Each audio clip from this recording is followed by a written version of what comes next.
little bit of time just reviewing some of the foundational information as well. Hopefully for those that have heard it before, it'll be a welcome review. And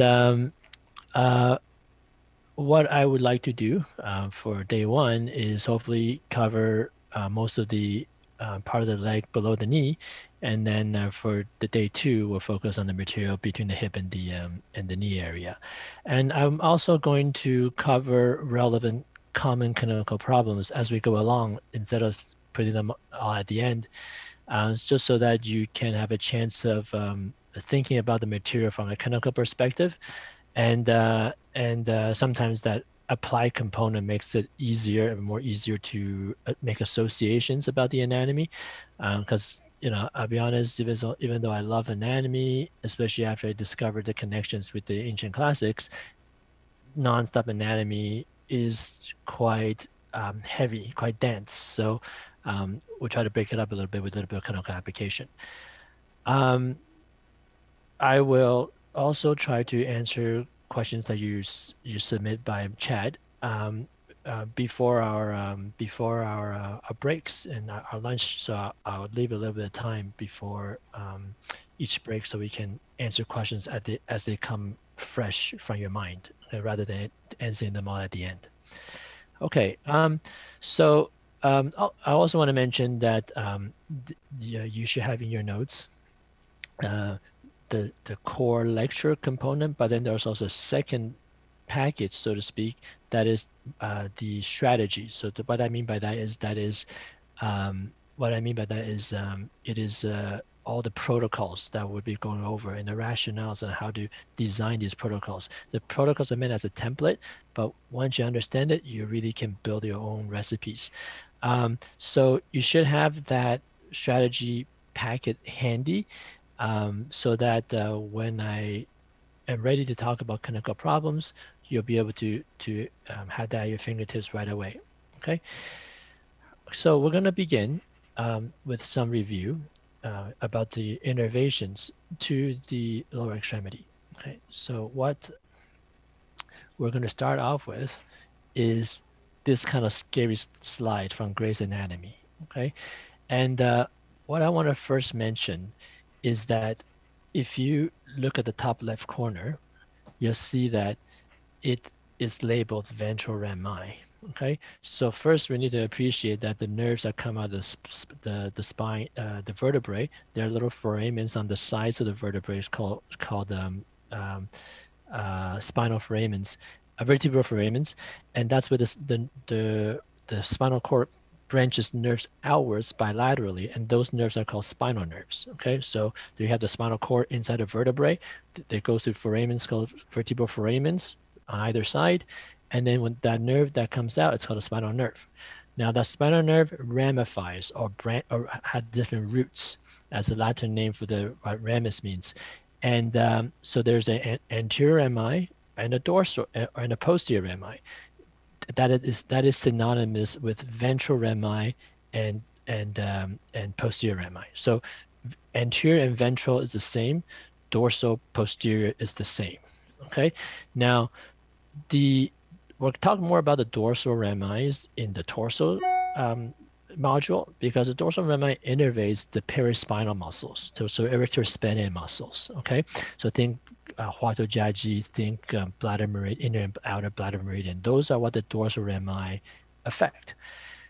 For the purpose of the lower extremity, we're really just focusing on the ventral rami or the anterior rami.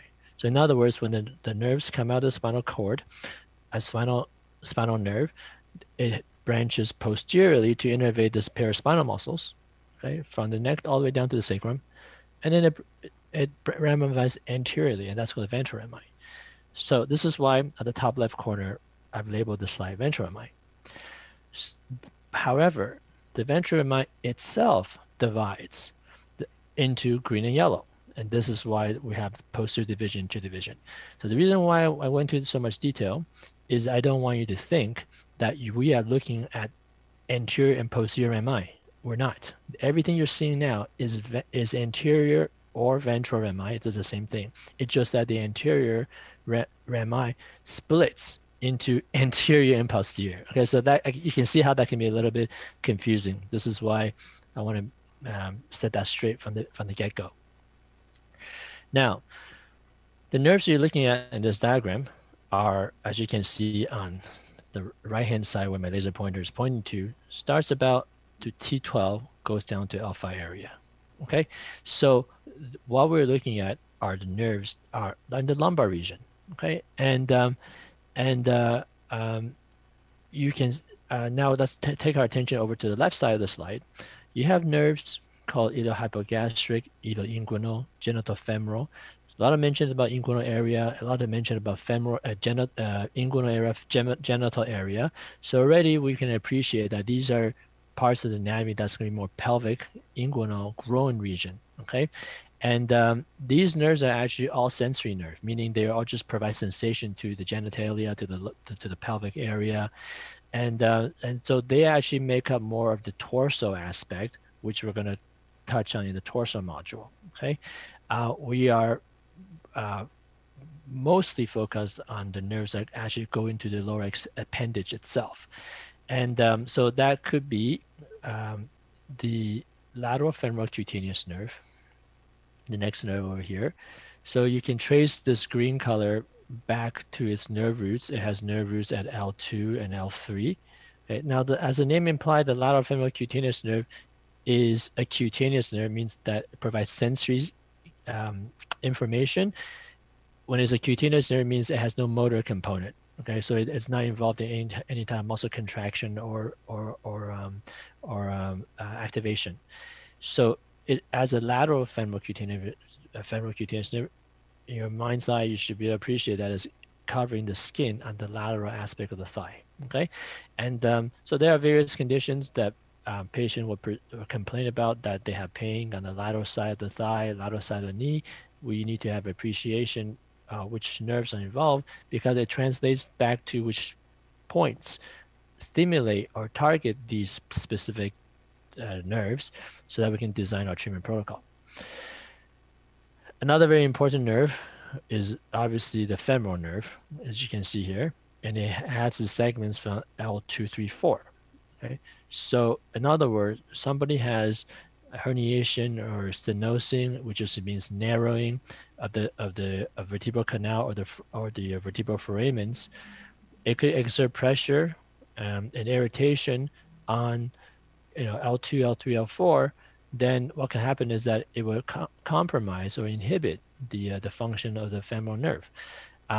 If the nerve is a motor nerve, it could result in weakness and with time even atrophy. If the nerve is sensorial or cutaneous, then it could obviously result in pain, which can be experienced as burning or tingling sensation. The medical term for that is paresthesia. Okay, but you can also experience autonomic symptoms. So patient can experience coldness or heat sensation, consistent with the dermatomal distribution of these nerves. Going down a little bit more, we have obturator nerve family. So obturator nerve families are a little bit lower in the innervation. They are more L3 and L4. Okay, but of course there can still be L2 contribution as well. Okay, so the obturator nerves are the nerves that affect the adductor muscles. So think about the groin muscles. Okay, whereas the femoral nerve, this nerve innervates the quadricep muscle. So think in terms of knee extension. Okay, and then as we get to the very bottom, at the level of L4, L5, we have what's called a lumbosacral trunk. So these nerves then go on to become the sciatic nerve family, which we're going to talk about in the next slide.